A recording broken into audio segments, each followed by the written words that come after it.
Okay, so let's have a look at sample spaces, or sample space diagrams they're called.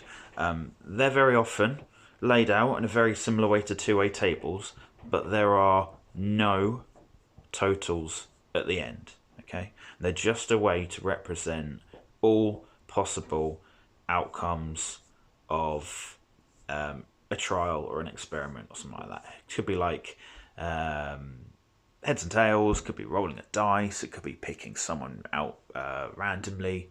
You know the drill by now. So let's do a quick trial of how this works, a bit of an experiment on how this works, based on a horse race. Now, some of you might recognise this. Right, so let's say that we have a horse race. And let's say that all of these horses are 1 down to 12. And how far ahead they get in the race is based on a dice roll, or a roll of 2 dice. Okay, now, of course, you're probably thinking, why isn't Sir using actual dice? Apparently, I don't have any dice in my flat at all. You'd think a maths teacher probably would, but he doesn't. Okay, right. Make your predictions now. Who do you think is going to win this horse race? So remember, however many times that is rolled will be the amount of times it moves forward. Okay, so which one is the most likely to win, do you think? Have a think. And who is the least likely to win? So, first off, what have we got here? We've got a 5 and a 4, so the 9 is going to move ahead first. Let's roll again. We're going to have a 4 and a 6, so number 10 is going to go ahead. What have we got here? We've got 5. Let's go again. We've got 7. Let's go again. We've got 10. Let's go again. We've got 9. Let's go again. What have we got here? We've got 8.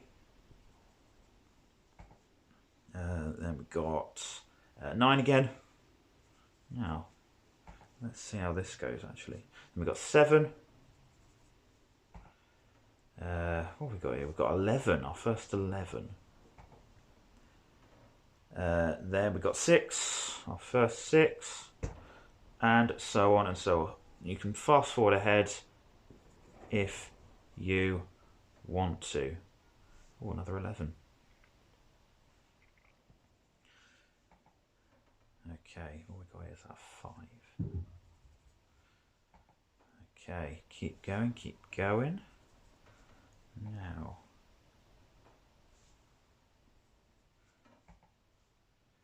Oh, first 12. Oh, apologies, I just got a message. It's probably Mr. Ash, because he's annoying.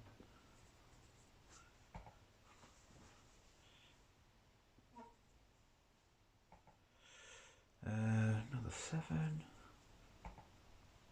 We got here another 7. Who's going to win? Place your bets. Ooh. It's interesting that we haven't had a single 2, 3 or 4 yet. Okay, what have we got there? We've got another 6. What's that? 8. Can you see a pattern? Poppy, be quiet. Sorry, that's my cat. We've got another 7. Ooh, not long now. Another 7. And then, what's this one? A 6. And then, oh, look, we got a 7. So 7 has won that horse race. Did you predict that? I predicted that. Do you know why I predicted that? There is the maths behind it. Now remember, you are adding the 2 dice together. So, what happens when we add 2 dice together? Well, we can put that into a sample space diagram. Okay? So, if we roll a 1 and a 1, that will of course be 2. A 1 and a 2 would of course be 3. A 1 and a 3, and so on. So, if we fill this in, we'll see exactly what the likelihood is of getting every single possible outcome. Okay? So you can skip ahead to when I've filled this out if you want to. But for the time being, you can watch now. I mean, you can see the pattern emerge, can't you? It's really quite simple. 8, 9, 10. Sometimes I have a bit of a brain fart. You probably know that if I teach you. But you know what? This is probably the easy way of doing it. Right. So, what is the least likely outcome? The least likely outcome is actually 1, because it's impossible to get 1, isn't it? So, if we look at this horse race, that poor number 1 there never has a chance, because that number 1 will never ever happen. Okay? So that is why that will always be 0. So the probability of getting a 1 is 0 out of however many that is. What is it? 6 by 6? 0 out of 36. Okay? For 2... that's pretty unlikely as well. That's only 1 possible outcome out of 36. So there's 36 possible outcomes here. We don't count the top row, we don't count that row, because they are just 1 die. That's just 1 dice throw. Okay. So who won the race? Well, 7 won the race. Which one has the most possible outcomes? Well, it's 7, isn't it? Because there is 1, 2, 3, 4, 5, 6 possibilities out of the 36, which is the highest amount out of all the possible outcomes. Okay, so the most possible outcome is the 2. The least possible outcome is the 12. Okay. Poppy, be quiet. I'm trying to film a video.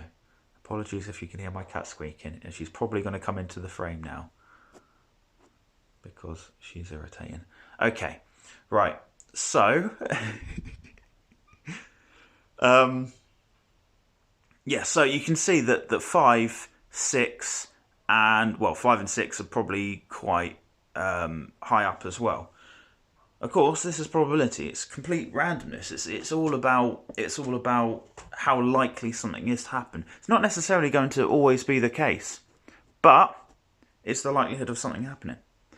Right, so questions. If we were to ask, for example, the probability of getting a 7 on the 2 dice, we will probably get, it'd be the 6 possibilities, 1, 2, 3, 4, 5, 6 possibilities out of 36 altogether.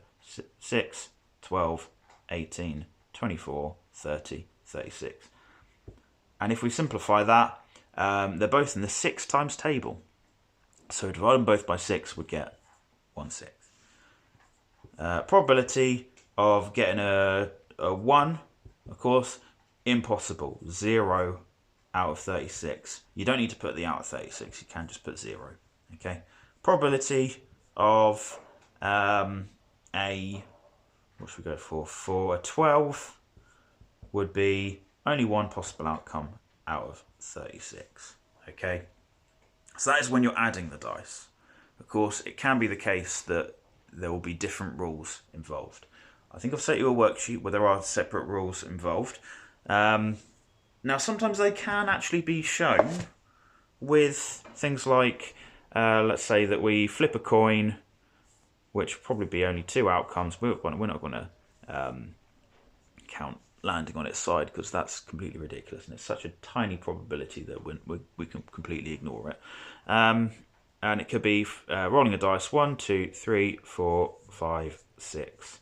So if you were to represent this on a sample space, it'd be heads and 1, you just put H1, H2, and so on. These are a bit less useful, but it's always a possibility this can happen. All right. So that's a very, very quick introduction to sample spaces. Apologies if you skipped a load of the video. I don't blame you. You know, I'm not going to be, I don't have enough subscribers to be paid for these videos, so I don't care at all. Right. Thank you very much. And I hope you give the worksheet a go. Any problems, contact me and show my homework. Thank you very much.